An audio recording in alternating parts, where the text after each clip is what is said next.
The first 4 examples that we're going to do today are going to entail translation, where we're going to be changing H and K only. So in the yellow down here, you can see translations. We can get a vertical shift up, a vertical shift down. Oops, let me change my marker color to red. We can get a vertical shift up so that the graph goes up. We can push the graph down, or we can push the graph to the right, or we can push a graph to the left. So basically what we do is we modify H and K so that we can get movement up, down, left, or right, and that's known as a translation. In the next slide, what you're going to see is we're going to look at some very specific examples where we're going to be looking at some modified values. Why? So for our first examples of looking at translation, we're going to be looking at the parent function, where the parent function is the square root function. So I'm going to underline our square root function. And you see the parent function already graphed in A, B, C, and D. But notice in some of the instances, we're modifying K, and some of the instances we're modifying H. So the very first 2 instances, A and B, are known as vertical translations. I'm going to write that down. Vertical translations. So vertical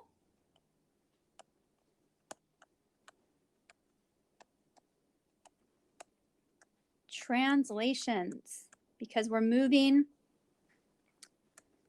up or down vertically.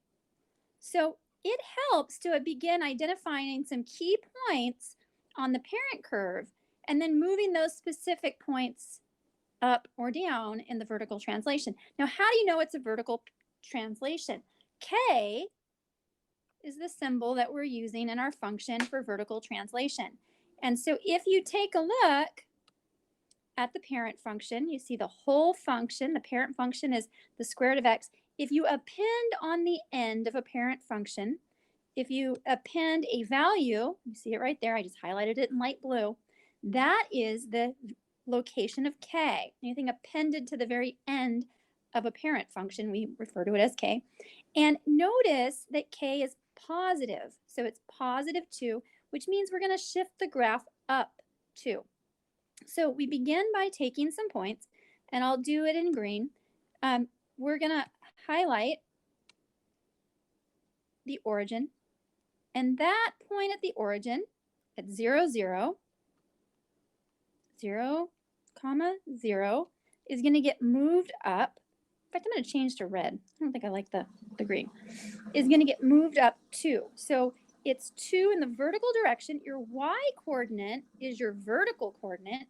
And so you're adding 2 to that vertical coordinate. And so the new location that you end up with is 0, 2. 0, 2. So I'm going to plot that new point right there.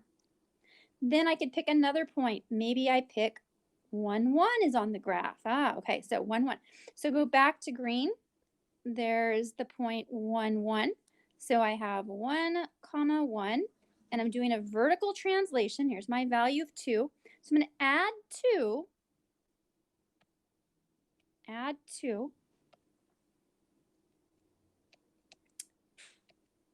to that component. And so when you do that, you're going to get 1, 3. So at 1, from the origin, you always start at the origin, go over 1, up 3. 1, 2, and 3.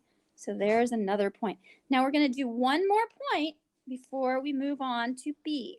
So for this particular example, you're going to go to 4, 2, it looks like. Yeah, 4, 2. So I'm going to mark that in green. So here is the point. You can mark it on your paper. Here's the point 4, 2. Pick convenient points. Don't pick the hardest possible points ever. I'm going to erase some of what you see here. And with that point 4, 4, so we started out with the point 4, 2, and the vertical translation again is positive 2. Positive 2. So you're going to then raise it up by 2. So you're going to get the point 4, 4. So you're going to start from the origin, go over 4, and you're going to land on 4. Now, if I connect the red points, what I should have is the parent function, which is in green, raised up by 2, and I've identified specific points. When you do this on the graph and you translate an item, it's a good idea to note some of the translated points. You may catch yourself when you make mistakes by doing that. So this translated point was 4, 4. So if you compare the initial point in green, 4, 2, and then 4, 4, you can double check your work and think about, well, you knew going in that it was a vertical translation, that you were affecting K on the end. And so you knew it should go up and that you should be adding to the Y coordinate. This is the X coordinate, Y coordinate 2.